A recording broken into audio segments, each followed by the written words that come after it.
Hello students, welcome back. Today we are going to discuss regarding the chapter Challenges of Nation Building. अब इस chapter के I know very well कि आपने इसके जो पहले अपलोडेड पार्ट्स हैं उनको बड़े अच्छे से सुना है, समझा है and you prepared this chapter very well. But as we know और वी ऑल नो कि एग्जाम्स आर ऑन हेड. अब कभी भी हमारी जो डेट है एग्जाम्स की वो डिक्लेयर हो सकती है. तो ऐसे में एग्जाम से पहले हर चैप्टर की समरी होना बहुत जरूरी है, क्योंकि एग्जाम से पहले आपके पास इतना समय नहीं होता कि आप डिटेल वीडियोस को, डिटेल लेक्चर्स को सुन पाए. तो ऐसे में आपका चैप्टर ऑलरेडी प्रिपेयर्ड है, you just need a summary of that chapter. तो ये जो हमारा लेक्चर है, ये एक तरह से आप यही कह लीजिए it's a lecture for the summary of the chapter. इसमें डिटेल एक्सप्लेनेशन नहीं है, जस्ट समरी है जिसमें मेन पॉइंट्स, मेन मुद्दे या मेन टॉपिक्स के बारे में हम डिस्कस करेंगे ताकि आपको पूरा चैप्टर जो एक तरह से रिवाइज होगा. It's a revision lecture, you can say that. अब before starting the chapter I just want to say कि don't forget to like, share, subscribe and comment on these lectures. अब नेशन बिल्डिंग क्या है, हम अपने topic में बात करते हैं. हमारे चैप्टर का नाम ही क्या है, challenges of nation building. What do you know about, understand by the word nation building. ये आपका 1 मार्क क्वेश्चन आ सकता है. नेशन बिल्डिंग क्या है, एक प्रोसेस है, एक तरीका है जिसमें छोटे छोटी जो स्टेट्स हैं वो आपस में मिलकर, ज्वाइन होकर, कंबाइन होकर सेंट्रलाइज तरीके से डेवलपमेंट करती हैं, सेंट्रलाइज तरीके से मिलकर काम करती हैं. तो उसको हम क्या कहते हैं, दैट इज नेशन बिल्डिंग. क्योंकि अगर हर स्टेट अपने अपने लेवल पर अलग अलग रहेगी तो उससे जो कंट्री है that will be divided, right. तो डिवाइड ना होकर छोटी बड़ी सभी स्टेट्स आपस में मिलकर नेशन की डेवलपमेंट की बात करती हैं, उसे हम क्या बोलते हैं, दैट इज नेशन बिल्डिंग. अब as in earlier I have discuss कि अब बात आ जाती है कि इस चैप्टर में जब हमारा देश आजाद हुआ था, यहाँ हम बात कर रहे हैं उस समय की, व्हेन वी गॉट इंडिपेंडेंस. जब हमारा देश आजाद हुआ था, at that time we were having the 3 main challenges. It is your again most important question, what were the 3 challenges in front of the independent nation.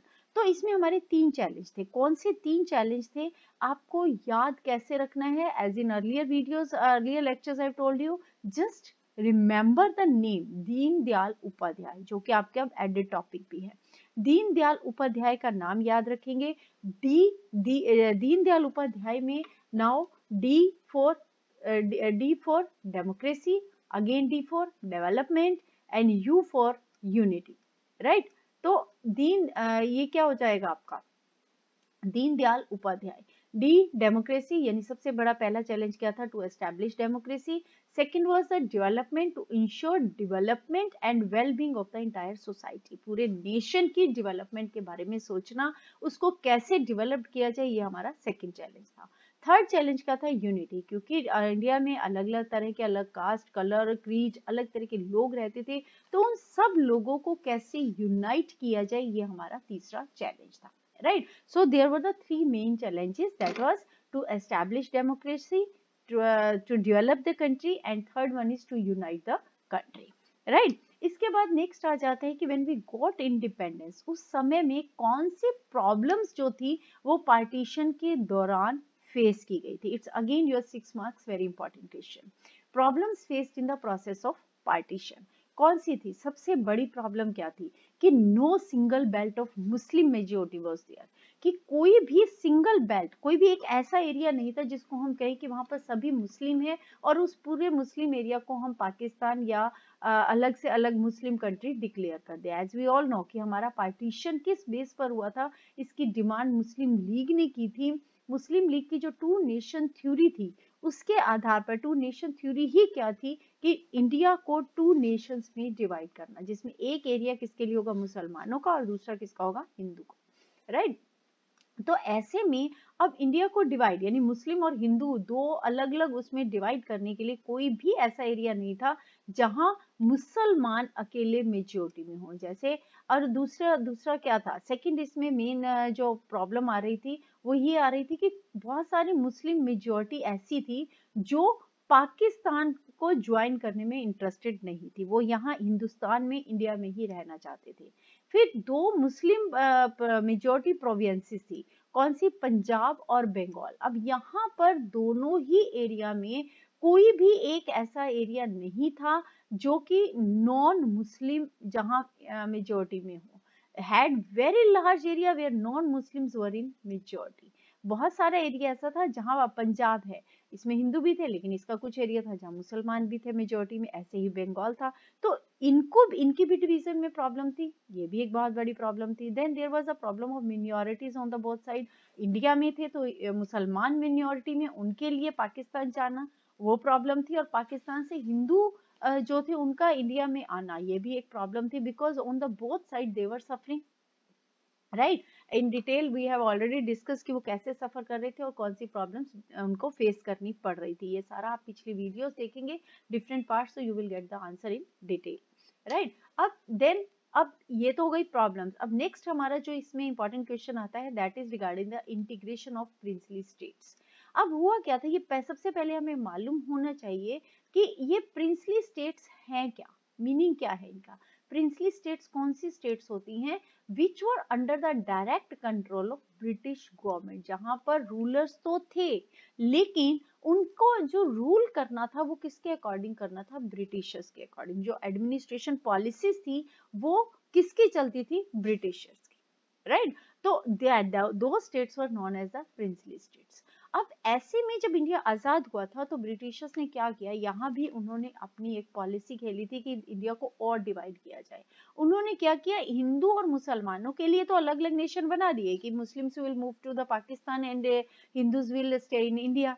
लेकिन जो उस समय में हमारी 565 प्रिंसली स्टेट्स थी टोटल, राइट। तो उन्होंने प्रिंसली स्टेट से ये कहा कि it depends on the princely states wherever they want to go, कि वो इंडिया ज्वाइन करना चाहते हैं या पाकिस्तान, ये प्रिंसली स्टेट्स पर डिपेंड करता है। तो ऐसे में अगर साथ ही उन्होंने ये भी कहा कि अगर वो दोनों में से किसी को भी ज्वाइन नहीं करना चाहते तो वो अपनी अलग इंडिपेंडेंट स्टेट बना सकते हैं। अब अगर इंडिपेंडेंट अलग स्टेट बनेगी तो क्या होता, इंडिया के और डिवीजन हो जाता, और टुकड़े हो जाते, क्लियर।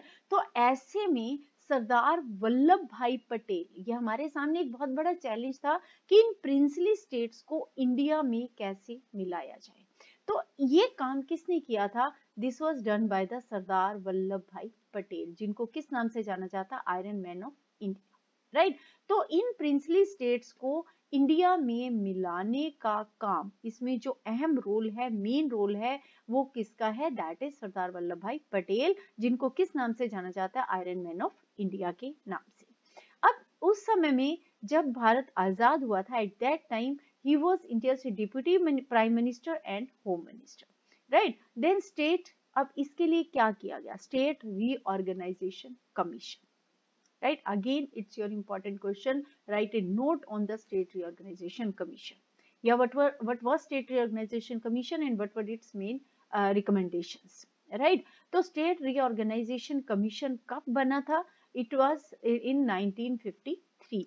states को reorganized करना इस कमीशन का काम था, किस आधार पर, अब रीऑर्गेनाइज का मतलब उन स्टेट्स की बाउंड्रीज को डिसाइड करना। अब ये बाउंड्रीज कैसे होनी चाहिए कि उसमें reflect the boundaries of different languages, कि कोई भी लैंग्वेज के लोग, किसी भी लैंग्वेज के पीपल को ये ना लगे कि उनके साथ कोई इनजस्टिस किया गया है, राइट।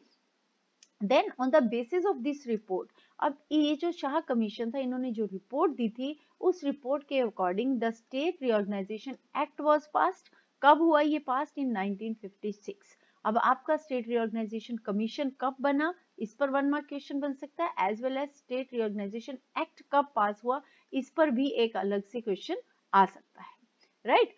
अब then this led to the creation of 14 states and 6 union territories। ये जो रिपोर्ट आई थी इसके आधार पर इंडिया की कितनी स्टेट्स बनी थी उस समय, 14 states and 6 union territories। आज कितनी है, at present there are 28 states and 8 union territories, right।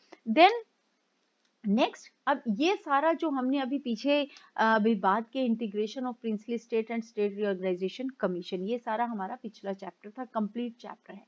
इसी में ही आपका एक नया टॉपिक भी ऐड हुआ है, दैट इज सरदार वल्लभ भाई पटेल एंड नेशनल इंटीग्रेशन। हमने यहाँ बात की थी कि सरदार वल्लभ भाई पटेल का मेन रोल है स्टेट इंटीग्रेशन में, नेशन इंटीग्रेशन में। तो वो रोल क्या है, कैसे है, इसी को अब हम इस वीडियो में दोबारा डिटेल में डिस्कस करेंगे। अब सरदार वल्लभ भाई Patel, as earlier we have discuss, he was a deputy prime minister and home minister of India. अब सरदार वल्लभ भाई पटेल का जो मेन रोल है वो हाईलाइट कहाँ से हुआ, उनका नाम जो था वो लोगों तक कैसे पहुंचा, कैसे लोगों को उनकी पहचान हुई, उनका सबसे उनकी जो एज ए लीडर अगर वो इमर्ज हुए, that was after the Kheda Satyagraha. Kheda Satyagraha जो कब हुआ था 1918 में, और बड़ौली सत्याग्रह जो कब हुआ था 1928 में। ये 1 मार्क क्वेश्चन में पूछा जा सकता है। तो इन दोनों सत्याग्रह के बाद वल्लभ भाई पटेल जो थे वो क्या एक इम्पॉर्टेंट, एक फेमस फ्रीडम फाइटर के रूप में या इम्पोर्टेंट एक मेजर लीडर के रूप में उभर कर सामने आए थे। अब जब हमारा देश आजाद हुआ, अभी हम बात करके हटे कि उस समय में मेन प्रॉब्लम प्रिंसली स्टेट्स की थी। तो प्रिंसली स्टेट्स को इंडिया के साथ यूनाइट करना, उनको इंडिया में मिलाकर इंडिया की यूनिटी को बनाए रखना एक बहुत बड़ा चैलेंज था। और ये डिफिकल्ट टास्क हैंडल किसने किया? सरदार वल्लभ भाई पटेल ने। सरदार वल्लभ भाई पटेल, इनको किस नाम से जाना जाता है? Iron man of India. अब सरदार वल्लभ भाई पटेल की प्रिंसली स्टेट्स को इंडिया में मिलाने की जो पॉलिसी थी, जो तरीका था, वो उनकी किस चीज पर आधारित था, वो कैसे सक्सेसफुल हुए इन सब कामों में? That is only due to his political experience, diplomatic skill and foresightedness. दूरदर्शी थे वो, उन्हें दूर का जो क्या होने वाला है, what ever the steps present में हम लेंगे उसका रिजल्ट फ्यूचर में क्या होगा वो पहले से ही जान जाते थे। ये उनकी एक स्किल था, उनमें एक एबिलिटी थी। अब ये एबिलिटी उनमें कैसे आई थी? Due to their political experience, right. अब प्रिंसली स्टेट्स जो थी, अब इनमें इनको अपने में मिलाने का जो काम था उसके बारे में, अब मेनली सभी प्रिंसली स्टेट्स तो इजीली इंडिया में मर्ज हो गई। उन्होंने आजादी से पहले ही ये चीज बता दी थी कि they want to merge with India, उन्होंने अपनी एक्सेप्टेंस दे दी थी। लेकिन कुछ स्टेट्स थी जिनको इंडिया में मर्ज करने में प्रॉब्लम आई थी। वो मेन स्टेट्स कौन कौन सी थी?